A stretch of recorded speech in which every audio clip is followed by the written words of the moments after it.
Apesar de muitas origens terem aparecido ao longo dos anos, não existe uma em definitivo para o Coringa. Nem mesmo nos quadrinhos há uma estabelecida completamente, e o seu verdadeiro nome nunca foi confirmado. Ninguém realmente sabe quem é ele. Em sua infância, o pequeno Coringa foi criado por sua tia Eunice. Além de ter uma péssima condição financeira, o menino passava por diversas agressões físicas por parte de sua tia. Ele sofria muito bullying na escola. Ao chegar em casa, apanhava mais ainda. Eunice era tão ruim que certa vez chegou a escovar o rosto do menino com um escovão e água sanitária. Escovou, até que o rosto dele ficasse pálido, como de um palhaço maquiado. Outra versão conta a história de um garoto chamado Sunny. O menino presenciou um crime horrível cometido por mafiosos e, por isso, teve sua mandíbula quebrada, além de ser infectado com um vírus da risada. Sunny foi salvo em uma clínica, que também foi atacada pelos bandidos. Os mafiosos o agrediram mais ainda e o mandaram continuar sorrindo com a mandíbula deslocada. Na revista Detective Comics, de número 168, lançada em fevereiro de 1951, foi revelado que o Coringa anteriormente era um criminoso chamado Capuz Vermelho. Na história, o Capuz Vermelho estava roubando uma fábrica de cartas de baralho quando encontrou o Batman pela primeira vez. O bandido tentou escapar fugindo para uma instalação de produtos químicos. No entanto, acabou caindo em um dos tonéis químicos do local. Surpreendentemente, Capuz Vermelho não morreu. Ao invés disso, sua aparência e provavelmente também sua sanidade foi drasticamente alterada. Agora, o criminoso tinha uma pele extremamente pálida, um cabelo vermelho esmeralda e um sorriso vermelho bizarro. Na história A Piada Mortal, de Alan Moore, as coisas são um pouco diferentes. O Coringa era um engenheiro de uma instalação química que se demitiu para seguir o sonho de ser um comediante de stand-up. Porém, a carreira não deu muito certo e o homem se viu em uma condição deplorável. A fim de sustentar sua esposa, que estava grávida, aceitou ajudar 2 criminosos a entrar na instalação em que ele trabalhava antes. Nesse caso, ele estava atuando como Capuz Vermelho, que nessa história é o nome dado para o bandido que conhece o local que vai ser roubado. Enquanto o grupo planejava a ação, a polícia contatou aquele homem que seria o Coringa. Infelizmente, sua esposa e a criança que ela levava haviam morrido em um acidente. Por causa disso, o ex-comediante tentou abandonar o plano de roubo, mas foi forçado pelos outros criminosos. Bom, os 3 foram até a instalação, mas tudo deu errado. Os seguranças logo mataram os 2 bandidos. O homem tentou escapar, mas acabou se desesperando com o próprio Batman. Com medo, caiu involuntariamente em um tonel químico. Quando ressurgiu dos produtos, estava com sua aparência mudada. A história Retrocesso acrescentou algumas coisas a essa narrativa. Nela, uma testemunha conta que, na verdade, a antiga esposa do Coringa foi sequestrada e assassinada por criminosos para forçá-lo a invadir a instalação química. Nessa versão, o nome do Coringa era Jack. Já na história Os 3 Coringas, de Jeff Jones, o homem era abusivo com sua esposa. A polícia avisou para ele que ela havia morrido apenas para levá-la para a proteção de testemunhas. Outra história conta que o Coringa também se chamava Jack, mas que quase suicidou por causa do tédio em seu trabalho. Ao conversar com uma garçonete chamada Riley Kinzel, Jack é convencido de que ainda havia motivo para viver. O homem torna-se obcecado pelo Batman quando o herói arruína um de seus trabalhos. Jack machuca a companheira do Homem-Morcego, que revida, desfigurando a face do criminoso com um batarangue. Ainda por cima, Bruce passa informações sobre Jack para alguns mafiosos, que torturam o homem em uma instalação química. Jack consegue escapar e ainda mata vários de seus agressores, mas acaba caindo em um tonel vazio. Um tiro acaba atingindo o tanque de químicos antidepressivos acima dele, o que resulta na despeja das substâncias no tonel em que estava. Assim, surge o Coringa, bizarro em sua aparência por causa dos produtos químicos e com um senso de humor completamente alterado pela enorme quantidade de antidepressivos em seu corpo. Porém, talvez a origem mais complexa do Coringa aconteça no filme de 2019. Na versão do diretor Todd Phillips, o palhaço assassino cresceu sofrendo abusos por parte de sua mãe adotiva e o namorado dela. De nome Arthur Fleck, o garoto desenvolveu uma doença mental que o faz rir descontroladamente em momentos inoportunos, principalmente aqueles em que se encontra estressado. Arthur recebe constantemente medicamentos e tratamento do governo, o que controla um pouco seus problemas mentais. O homem cresce e encontra sua vocação no mundo da comédia. Fleck geralmente alega crianças de hospitais como palhaço, mas sonhava em ser um comediante de stand-up. Infelizmente, Gotham era uma cidade muito violenta, e isso fazia o palhaço sofrer constantes agressões. Para se proteger, Arthur aceita uma arma de seu colega de trabalho. No entanto, ao deixar sua arma cair durante um de seus expedientes, acaba sendo demitido. Arthur tenta o caminho dos stand-ups, só que não consegue despontar. Para piorar a situação, o governo para de patrocinar suas medicações.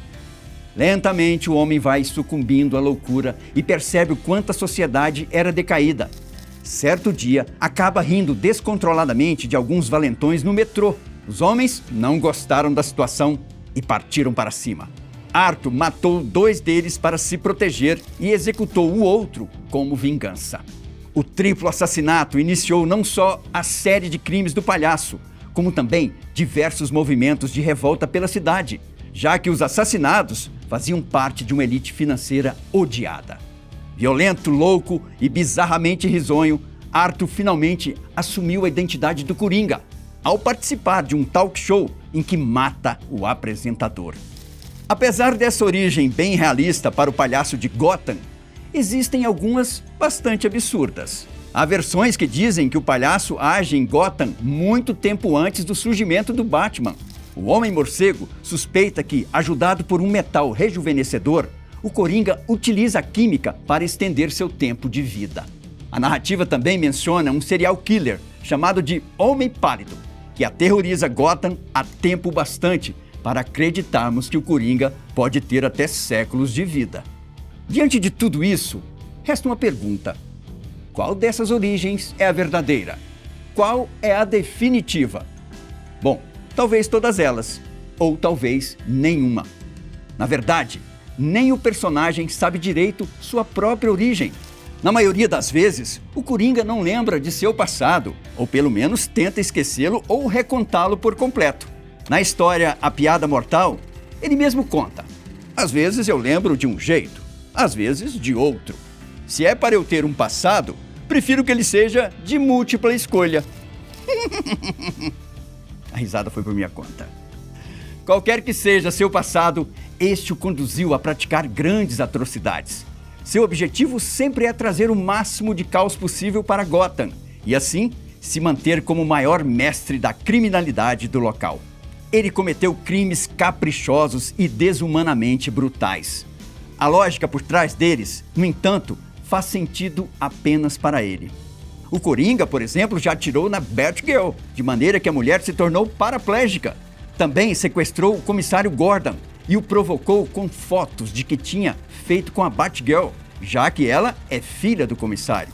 Na história Uma Morte na Família, o vilão assassina Jason Todd, o segundo Robin. Coringa espancou o jovem com um pé de cabra e depois explodiu o armazém onde ele e a mãe estavam. O relacionamento do mestre do crime com Arlequina também é muito interessante. Originalmente, a doutora Harlan Kinzel era uma psiquiatra do asilo Arkham, interessada em estudar os quadros psiquiátricos dos pacientes do local. Porém, o Coringa sempre foi, entre todos esses, o que mais lhe chamou a atenção. Não demorou muito para que ambos se apaixonassem, ou pelo menos era o que a mente de Harlan Kinzel imaginava. A doutora ajuda o vilão a escapar do asilo e, posteriormente, torna-se sua amante e ajudante criminosa sob o nome de Arlequina. Assim como faz com todos, o Coringa também é abusivo e manipulador com sua amada. Apesar disso, é possível ver certo afeto e companheirismo por parte dos dois nessa estranha relação entre dois loucos. O próximo filme do Coringa, Folie à Deux, deve contar melhor essa história. Nele, o Coringa de Joaquin Phoenix vai formar um par com a Arlequina de Lady Gaga. Considerado como um dos melhores vilões de todos os tempos, o Coringa tem características marcantes, o suficiente para se tornar carismático e memorável mesmo sendo maligno. Ainda que seja cruel e violento, conseguimos ver em seus defeitos um ser humano. Claro, um péssimo e terrível ser humano. Ele não tem muitos poderes, somente uma loucura exacerbada e uma dose de bom humor. Um de seus objetivos é demonstrar que todos os seres humanos não estão muito longe de sua insanidade. Para ele, basta um dia ruim para qualquer homem se tornar um monstro. Porém, em seu caso, a loucura já o consumiu por completo. Certa vez, o próprio Batman se ofereceu para reabilitá-lo. Mesmo com a chance de se reinserir na sociedade e cessar sua loucura, o Coringa não aceitou. Após alguns momentos de reflexão, afirmou que já era tarde demais para isso.